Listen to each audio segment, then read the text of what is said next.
Dear colleagues, good afternoon. As you know, our government delegation has just returned from a trip to the People's Republic of China. Mikhail Vladimirovich Mishustin reported to me in detail about the results of this work. I think it was very timely, informative, and very useful.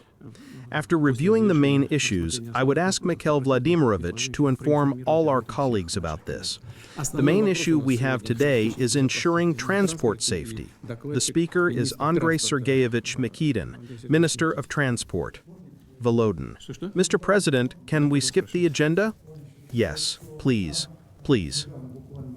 Considering that Trump recently literally stated that the United States of America is resuming nuclear weapons tests, the deputies are asking a question and are generally concerned about the situation, because it's clear where the world can lead. Therefore, based on what you said 2 years ago, for your part that if the United States returns to testing nuclear weapons, for its part, Russia has every right to do the same. It is possible to clarify on this topic, which concerns almost every MP, and these questions are being raised. What steps and actions will we take, considering that the topic is extremely important, and especially since the President of the United States of America has spoken on it? Yes, indeed, this is a serious matter. Let's listen to our colleagues. I give the floor to Defense Minister Andrei Removich Belousov. Please, I beg you. Dear Vladimir Vladimirovich, dear colleagues, of course, we must focus not only and not so much on the statements of political figures and American officials, but above all on the actions of the United States of America. And these actions clearly indicate Washington's active buildup of strategic offensive weapons. First, the White House has consistently withdrawn from the arms reduction and limitation treaties that have been in force for many years. In 2002, it was withdrawn from the ABM Treaty. In 2019, from the Intermediate Range and Shorter Range Missiles Treaty. And in 2020, from the Open Skies Treaty. Therefore, a possible U.S. waiver of the moratorium on nuclear testing may be a logical step by Washington to destroy the system of global strategic stability in the world. Secondly, the United States is carrying out an accelerated modernization of its strategic offensive weapons. Work is underway to create a new Sentinel intercontinental ballistic missile with a new nuclear warhead. Its firing range will be 13,000 kilometers. Work is underway on a promising strategic nuclear submarine, the Columbia, to replace the Ohio. A new heavy bomber, the B-21 Riders, is being developed. A cruise missile with a nuclear warhead is being developed, and so on. It provides for the deconservation of 56 launchers on 14 Ohio-class submarines, and I want to emphasize that they are deconservated and fully loaded with Trident II ballistic missiles. Preparatory measures are being carried out for the reverse conversion of 30 B-52H strategic bombers into nuclear weapons carriers. Third, the Americans have launched the Golden Dome program, which provides for both anti-missile interception and pre-launch missile destruction of Russia and China. Fourth, the United States Army is planning to adopt a new Dark Eagle medium-range missile system with hypersonic missiles with a range of 5.5 thousand kilometers at the end of this year. In the future, it is planned to deploy this complex in Europe and the Asia-Pacific region. The flight time from the territory of Germany, where this missile system is planned to be deployed, to the facilities of the central part of Russia will be about 6 to 7 minutes. And fifth, Washington regularly conducts exercises of strategic offensive forces. The last such exercise, Global Thunder 2025, with the elaboration of issues of preventative nuclear missile strikes on Russian territory, took place in October this year. Generally speaking, this is a single set of measures, including possible U.S. plans to conduct nuclear tests, which significantly increase the level of military danger to Russia. It follows from this that we must maintain our nuclear potential in readiness for the enemy to inflict unacceptable damage in any conditions and situation, and act appropriately in response to Washington's steps in the interests of ensuring the security of our country. In view of the above, I consider it advisable to begin preparations for full-scale nuclear tests immediately. The readiness of the forces and facilities of the central training ground in the Novaya Semya archipelago makes it possible to ensure its implementation in a short time. Thank you. On the first issue, I invited the Chief of the General Staff to participate in the work on the main issue. Since this question has arisen, I would also ask Valery Vasilyevich to comment on this topic, please. Comrade Supreme Commander, the fact that the American side does not provide official explanations to President Trump's statement on the resumption of nuclear testing does not give reason to believe that the United States will not begin preparations for and then conduct nuclear tests in the near future. The American side may continue to evade official explanations, but this does not change anything, because if we do not take appropriate measures now, we will miss time and opportunities to respond in a timely manner to the actions of the United States, since it takes from several months to several years to prepare nuclear tests, depending on their type.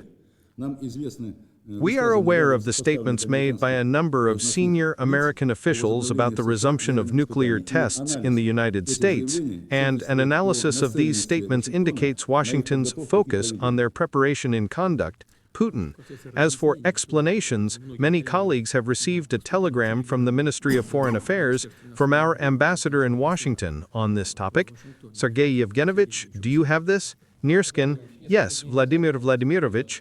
A few days ago, I received a telegram from the Russian ambassador to the United States, Alexander Darchiev, in which he writes that our diplomats have contacted the Office of the U.S. National Security Council and the U.S. State Department to clarify the substance of the resonant statements of the President of the United States of America, Donald Trump.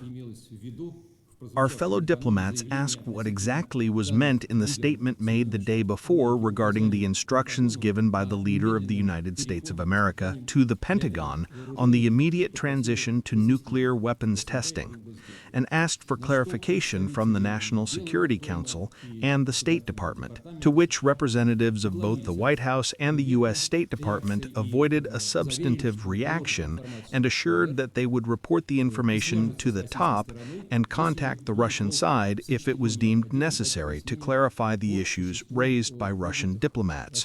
Putin. Sergei Kuzhugetsevich, I know that the Security Council has also dealt with this issue and analyzed what is happening in this regard in the ruling circles, as we say, of the United States itself. Do you have anything you could explain about this? Yes, Vladimir Vladimirovich, absolutely. Both before and after our ambassador's address, there are various kinds of statements aimed mainly at one goal. After the extreme statement made by the President of the United States on November 3, he released a long interview in which he stated several times that the United States would resume testing nuclear weapons, while accusing both Russia and China of conducting such tests. Following him, or in front of him, Defense Minister Hegseth has already reported that the Pentagon is promptly following the order of the American president to resume nuclear weapons testing. Then the Vice President of the United States, Vance, noted that sometimes a nuclear arsenal needs to be tested to make sure that it works properly. And the Speaker of the House of Representatives, Johnson, echoes him, arguing that the resumption of testing is a demonstration of the force necessary to maintain peace and deter Russia and China. The head of the Department of Energy, Wright, who is actually responsible for nuclear testing in the United States, said that testing would concern new systems, and these would be non-nuclear explosions. The head of the Senate Intelligence Committee, Cotton, in turn, noted that these are not large-scale tests with nuclear mushrooms in the desert or the South Pacific Ocean, but small controlled underground explosions, which, in fact, are such tests of nuclear weapons. This will allow the United States, and I quote, to test both systems that have long been in service and promising nuclear weapons. Based on the analysis of all these statements, we do not fully understand the further actions and steps of the United States of America in terms of conducting or not conducting nuclear weapons tests. Alexander Vasilyevich, your service deals with the problems of countering, first of all, foreign intelligence services on the territory of the Russian Federation, but nevertheless there is also a part of your work related to the activities of special services abroad. What is your opinion on this? Mr. President, of course, the situation is very difficult and complicated, and I agree that this needs to be taken very seriously, but there are a lot of questions that arise in order to make a concrete decision, I think. In this regard, Mr. President, I ask you to give us time to thoroughly understand this and prepare appropriate proposals. Good. I have noted some of your statements and opinions, and I would like to point out that Russia has always strictly adhered to and adheres to its obligations under the Comprehensive Nuclear Test Ban Treaty, and we have no plans to deviate from these obligations.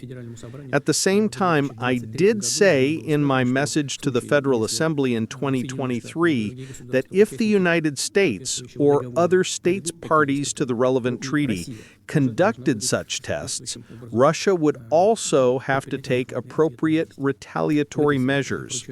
In this regard, I am instructing the Ministry of Foreign Affairs, the Ministry of Defense of the Russian Federation, special services, and relevant civilian agencies to do everything possible to collect additional information on this issue, analyze it at the Security Council site, and make agreed proposals on the possible start of work on the preparation of nuclear weapons tests.